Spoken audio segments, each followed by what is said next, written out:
មាននរណាម្នាក់កើតមកជាមិត្តឬក៏ជាស្ត្រូវនឹងនរណាម្នាក់ឡើយយើងកើតមកយើងមិនបានបោះត្រាលើថ្ងាសយើងថាអូម្នាក់នេះជាមិត្តស្លាប់រស់របស់យើងឬក៏ម្នាក់នោះជាស្ត្រូវរបស់យើងទេ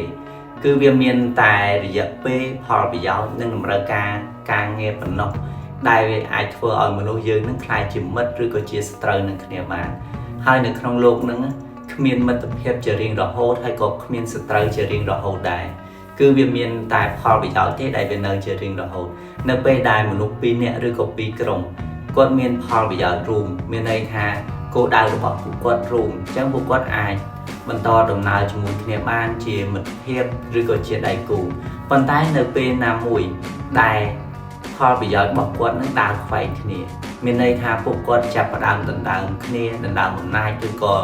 លុយកាក់ហ្នឹងមិត្តភាពរបស់ពួកគាត់នឹងក៏ចាប់ផ្ដើមមានរកម្មរកប់ហើយចាប់ផ្ដើមคล้ายជាសត្រូវភ្លាម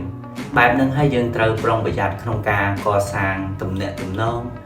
ឬក៏កុំវិនិច្ឆ័យឬក៏រើសអើងទៅលើអ្នកណាម្នាក់នៅពេលដែលយើងជួបគេដំបូង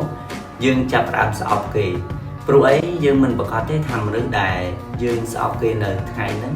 គេអាចជួយយើងនៅថ្ងៃក្រោយក៏ថាបានហើយមនុស្សដែលយើងទុកចិត្តបំផុតនៅក្នុងថ្ងៃហ្នឹងពួកគេក៏អាចលួចចាក់យើងពីក្រោយខ្នងនៅថ្ងៃណាមួយក៏ថាបានដូចគ្នា